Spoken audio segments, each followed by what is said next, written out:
Hello, everyone, and welcome back to the world's best investing podcast. Today, I want to talk about why we are now already living through the largest healthcare revolution in humanity's history and why HIMSS is at the center of this. Essentially, I believe that HIMSS is like Amazon 30 years ago.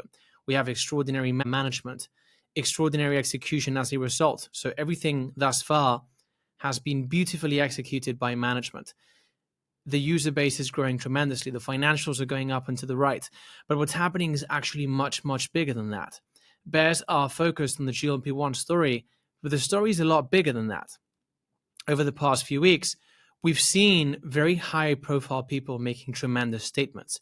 Recently, we saw the Director of National Intelligence, Tulsi Gabbard, I believe is her name, I hope I pronounced that well, pointing to this. Then we saw Kennedy Jr. making some statements yesterday saying the US is now going to have personalized medicine. Then over the past few weeks, we had Andrew Huberman confirming that, quote unquote, someone is working with the FDA to get peptides approved quickly. These three high profile individuals are pointing to a very simple truth. And I'm not saying this is the truth, by the way. I'm just talking about what they're talking about. So YouTube, don't ban me just yet. What's happening is that we seemingly have, according to these people, which probably know a lot more than I do about health, we have a new class of molecules which are across the board promised to be much more effective and safer than anything else we've seen when it comes to dealing with conditions which we believe are incurable. So Kennedy Jr. yesterday talked about how the US is now going to have personalized medicine. I believe that this guy he's the Secretary of Healthcare in the US. So this guy has a lot of power. So shorting him based on quote unquote legal concerns, when this guy is saying we're going to have personalized medicine. And if you've spent time listening to his podcast and stuff, he talks about a lot of other things beyond just peptides, which he says work really well, which he says have been suppressed. And the revolution is just happening. You have all these very important people pointing to this. What I believe is going to happen is that the regulations are going to shift very quickly. But what's happening is actually much more powerful and goes way beyond regulation. But before we talk about that, I just made 20 coupons available to obtain lifetime access to my course in all future versions and my community with over 450 deep divers right now for $299 instead of $350. Version 2.3 of the course is launching on the 25th of September, and so the price is going up to $399. So if you want to get access to the world's best investing course and the world's best finance investing community, now's the time to do it. Link in the show's footnotes. Use code PLTR at checkout. So what's happening with this thing is it's good that the regulation is seemingly going to shift, but what's happening is actually much more powerful. You have a lot of people on social media discussing the effectiveness of these things and their own personal stories. What we've seen over the past 5 years, which I won't name specifically, has skyrocketed the levels of chronic illness. So you have a lot of people that have effectively been left with a feeling that they haven't quite recovered the health they had before this event. So the world is essentially scrambling for solutions, and it's doing so quietly, because if you speak to doctors and professionals in the field, they are not trained in this new class of therapies, which, as you can see, I'm trying not to mention too much. And the establishment has been caught off guard with this thing. It all comes down to receptors. You have things in your body called receptors. And so drugs, the way they work is once you put them into your body, they just bind onto these receptors. And then that leads to changes in your body. So things like, painkillers, they will just bind onto specific receptors and send a signal to your body to ignore the pain, or, forgive me if I'm not technically correct in that sense, but it's basically you put stuff into your body with a specific shape and it just binds onto receptors and then things happen. The reason much of the stuff we've been putting in our bodies until now has plenty of side effects is that these drugs don't bind just to the receptor that we want them to bind to, because we make them via chemical processes. And so we don't control the exact shape of the molecule in question, which means that a drug is not only going to be binding onto whatever receptor you want it to bind to for therapeutic purposes, it's going to bind onto other receptors and it's going to cause side effects. With peptides, that doesn't seem to be happening. And by the way, I'm not a doctor. None of this is medical advice. I'm obviously not your doctor. I'm not even a doctor in the first place. So just ignore me. I'm just talking about making money with this thing. What's happening is that people have, regardless of the regulations, people have realized that these things work. And they work for things which are considered incurable. You guys know about my personal experience coming from an injury from effectively a kind of poisoning that I had a few years ago. So this is bubbling to the top in social media now. Andrew Huberman has no control over regulations or anything like that, but he keeps tweeting the same thing. If you go on X and just perform an advanced search, from ... at Huberman Lab and then peptides, you'll see he's constantly saying this thing is about to flip, the regulations are about to change very quickly, and this is going to explode. It's a combination of factors. It's now we have an admin that's very pro this thing. They want personalized medicine and they want people to be healthy. But then you can't really contain this stuff with social media.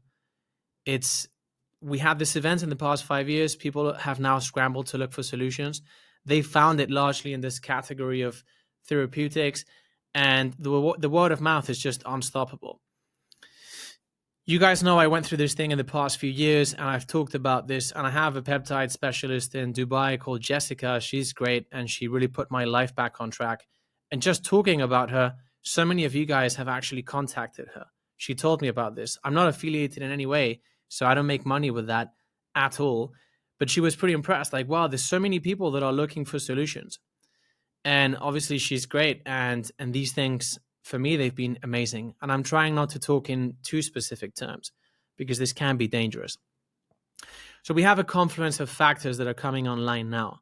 This thing is going to shift very quickly, or it's very likely to shift very quickly. And it's why I'm holding HIMSS, and I've been actually buying quite a lot more over the past month as I've been relaxing on the beach. Then we have other technologies coming online which are going to enable to verticalize this healthcare platform that HIMSS is building and turn it into something very complete. For the past year or two, I've been talking about preventative/precision medicine, and it sounded very abstract. People were like, well, have you seen management talk about this in the earnings calls? The answer was no, but I could see these pieces coming together.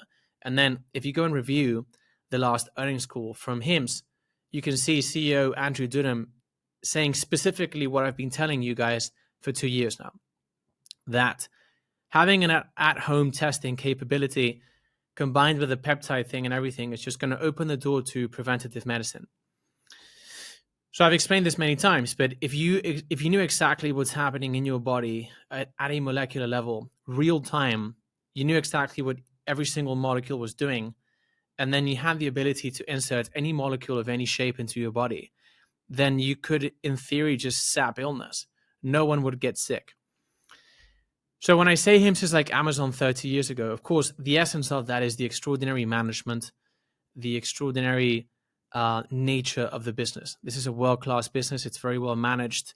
And there is, to be fair, I said this many times, there is a fair bit of legal risk because just by the nature of the healthcare industry, it's treacherous and it's dangerous. It's funny, actually, that over the past month, while everyone was entertained with the whole HIMSS has a lot of legal risk, pretty much everyone but HIMSS in the space has gotten sued. So Texas sued Lilly. The FDA just closed a manufacturing plant of Novo in Indiana. I believe it was a week ago or something. So this is treacherous by default, right? But these guys are managing the risk very well. It almost seems like HIMSS is really the only company that in this space that hasn't gotten into trouble over the past few months. So I remain quite impressed. But say none of this were to happen, the whole peptide thing, there is still a lot to be done by just being more transparent and customer-centric in the healthcare space. So just with that alone, HIMSS is still the Amazon of healthcare. HIMSS is something like Amazon 30 years ago, but for healthcare. But then you have this thing, which I think people are really struggling to understand. And it's just a very unique moment in history because, as I said, we have a favorable regulatory environment. We have this thing bubbling in social media. We had the trigger 5 years ago now, which kind of screwed up everyone's health a little bit. And now everyone's looking for solutions. And then HIMSS has been beautifully executing to date. They acquired the peptide manufacturing facility. They're rolling out the at-home testing capabilities. They're rolling out MedMatch and so forth. So I said this in my past video, but what's happening here is actually incredibly disruptive to incumbent players in that the value is accruing to the network. It's a little bit like Spotify and music. Spotify knows exactly who wants to listen to what, when, and how, depending on a multitude of factors. And this is only accelerating now, since they're actually now users can tell Spotify exactly what they want to listen to via the AI DJ feature. You can just talk to it and say, "Hey DJ, I want this." So they've now gone from sort of very blunt signals, very low value signals, to essentially users telling them what they want to listen to. And then this is enabling them to train better AI models to drive better recommendations. This sort of flywheel of recommendations, aka personalization, based on based on signals of increasing value, is only just getting started. The moat of the 21st century is proprietary data, meaning if you have more and higher quality data than anyone else, you're going to be able to train an AI that no one else can train, and that's going to have you sucking in most of the market. So with HIMSS, that's exactly what's happening. This is the first instance that we see of firstly customer centricity in the healthcare space, and then this idea of personalization, and more personalization as more and better quality data is generated. So what's happening now is huge, and I believe that essentially the legal risk has been vastly overstated. This doesn't mean that there won't be lawsuits or that there won't be volatility, but in practice, per the way HIMSS management actually runs the organization, and per the newly forming regulatory environment, I believe it's just not that big a threat. Then, of course, this investment could fail. But in the context of my portfolio, where I've made all the money I've ever invested back with my Palantir position, so that's returned my entire capital invested ever once, and then Spotify has done that too, it makes a lot of sense for me to run this risk. Over the next few quarters, I don't believe, they've told us we're going to see HIMSS deploying the HRT vertical, which is hormone replacement therapy, testosterone for men, and then menopause for women, and that's going to be huge. A few weeks ago, I was at a bar here having a drink, which I'm not actually drinking much at all because I'm on a bunch of these peptides and I can't. So I can only drink a little bit once a week or once every 2 weeks. Not that I was drinking much anyway, but I do enjoy that in the summer. And I saw this guy that I hadn't seen for months. And this guy was looking amazing. The look in his eyes was different. The jaw looked different. His body posture looked different. The guy was just radically improved. And I walked up to him and said, "Hey, nice to see you. You look amazing, man. Are you on testosterone?" And the guy was like, "Yes, I'm on testosterone." That was very cool to see. A little bit of a preview of how tremendous that vertical is going to be. GLP-1s have been all the rage, and you've seen people in your life slimming down mysteriously. What's happening with men across the board because of microplastics and all that stuff. Again, none of this is medical advice. I'm not a doctor. You could say I'm a health enthusiast. Because of microplastics and a bunch of other toxicity issues in the modern world, men have less and less testosterone. And the implications of that are actually quite interesting in men's healthcare. Like a lot of the mental health issues, a lot of the problems in a man's life come down to not having enough testosterone. Conversely, you can have too much, and then that also drives problems. But there's going to be so many men that want this solution. I have so many friends that I know for sure have seen their testosterone levels drop a lot after vaping. Vaping has been tremendously bad. So I believe this is going to be huge.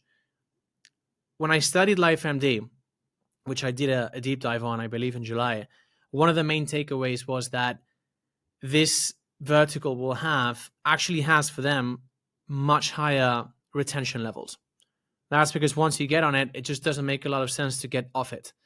And much of the weakness that the market was concerned about for HIMSS in the Q2 2025 earnings report came from them voluntarily shifting towards higher value sexual health customers.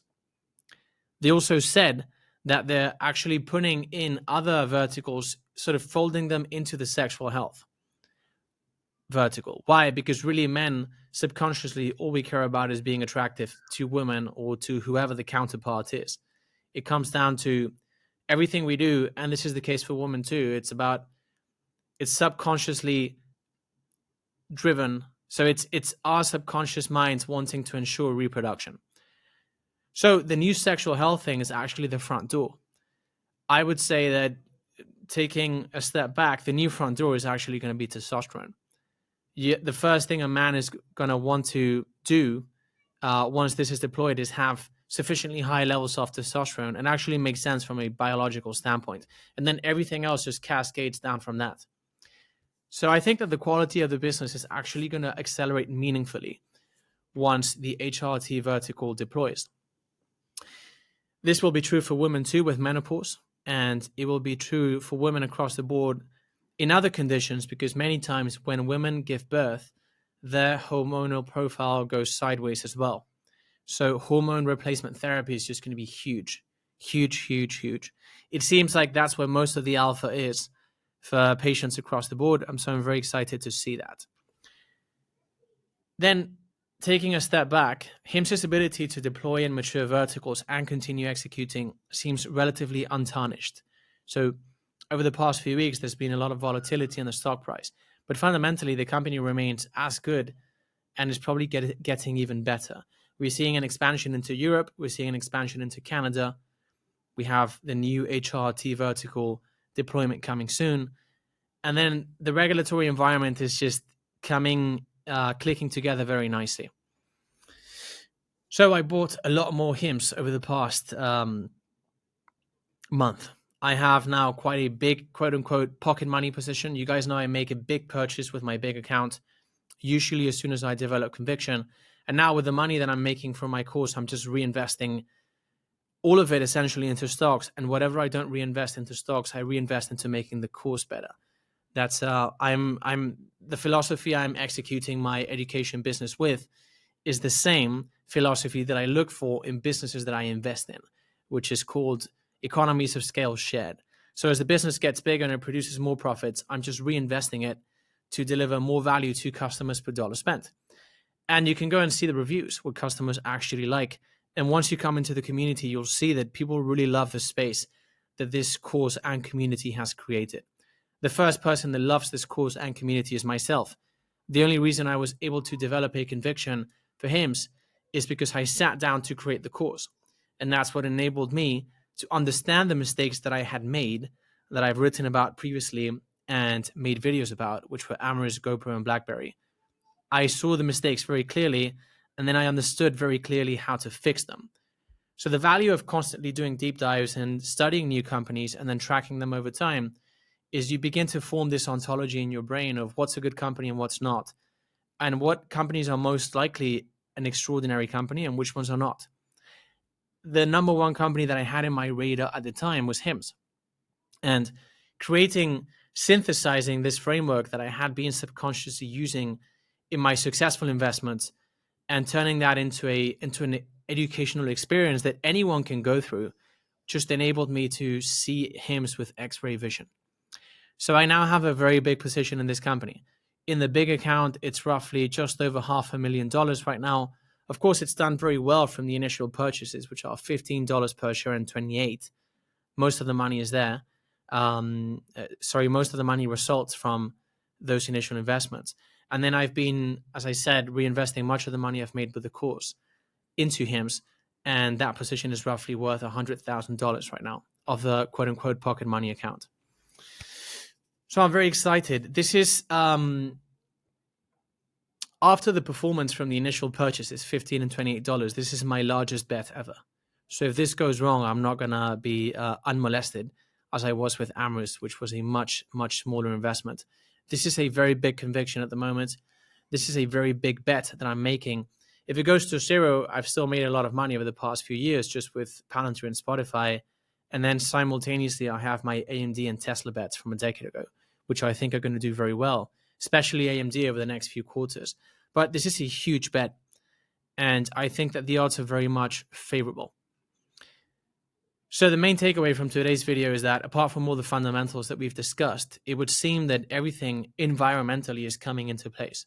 You have the demand from users, which is growing exponentially, in fact, under the surface, driven by social media. You have the regulatory environment, and then you have HIMSS making the adequate moves to become a central provider of this future. I talk to a lot of doctors and people in the pharmaceutical industry on X. It may seem when I talk about HIMSS that I sort of want the other side of the equation to be disrupted, and that's not true. I'm not fundamentally a fan of disruption because disruption does cause suffering. There's people with real jobs in companies when they get disrupted and they lose their jobs and they suffer. So that's not something that I'm for at all. Pharma healthcare is not going to be a zero-sum game going forward because at the moment, humanity lives in a state in which terminal illness is always around the corner. It's obviously a simplification. But if you were to boil the human condition down to anything, it would be that. You just never know when that thing is going to come. And obviously, touch wood, I'm not, it's never a nice thing to talk about. But the nature, the size of the opportunity going forward to fix that, to have humans be healthy and in their optimal state for, say, 120, 150 years, down the line, potentially even 200, who knows, is huge. I made a tweet a week ago or something, and I said that the last thing humans will pay for, meaning as the economy goes on and we prosper and stuff, the last service people will happily pay for. So the last, when everything is relatively free or cheap, like, transport and education and everything, people are going to assign most of their dollars to one, entertainment, which could be fulfillment, spiritual growth too, and so forth, and then optimized health. In a world like that, seeing your health go south or that of a loved one will be relatively intolerable. The pain will be a lot because I think we will live in abundance, and being healthy, us and our loved ones, will be the most important thing. It already is, but we will actually have the means to stay around for a long, long time. And so most of the dollars from people's pockets will flow in that direction. So the opportunity is huge, except that, it's all going to come down to precision medicine, and it's all going to be about what's happening in your body at the molecular level. What molecules do we need to insert to fix that? Much of the value in that process will be created by longitudinal healthcare data across demographics, lifestyles, and genomes. So if you understand how a specific molecule behaves in the body of an individual with a given lifestyle, living in a certain geography with a specific genome, then that's very, very powerful. And that value is actually accruing to the network. So whoever has most users and more real-time or high-frequency data of what's happening inside their bodies and how they react to new molecules, that's where the value is going to come from. That doesn't mean that other players won't be able to create a lot of value. But at the moment, you sort of see a tug of war, which is happening 100%. And I believe that what's the upside from just abandoning that tug of war and participating in this new value creation process is a lot higher than sticking to the tug of war. But, I don't run any of these companies. I can't tell anyone what to do. As an investor, I can just allocate capital. So for now, I'm very happy investing in HIMSS. So guys, I hope you're having a wonderful summer. I'm not fully back yet. I just had to talk about this today. I hope you enjoyed the video. If you enjoy these updates and deep dives, could I please ask you for one favor? Could you please share this with one friend whom you think will enjoy this video? My work is for free, essentially, apart from the course, which I think you will still find has tremendous, tremendous value. And so this only grows with your help. By the way, I have a 14-day money back, no questions asked guarantee for the course. So if you don't like it, all you have to do is email me and you get a 100% refund straight away. So guys, thank you very much. Have a good day and see you soon.